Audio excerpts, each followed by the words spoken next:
భక్తి ఎంతో చూస్తున్నావుగా. ఆకలితో చెయ్యే చాచి వస్తే తన చేతుల్లోని ఆహారం పంచే చేయి చూస్తున్నావుగా.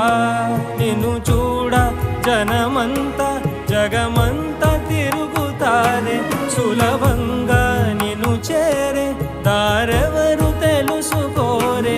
అలంకారం అసలు లేని, అహంకారం అన్నది లేని, ఏ కళ్ళ కపటం కానరాని మనసుల్లో నువ్వే కలిసా నిన్నే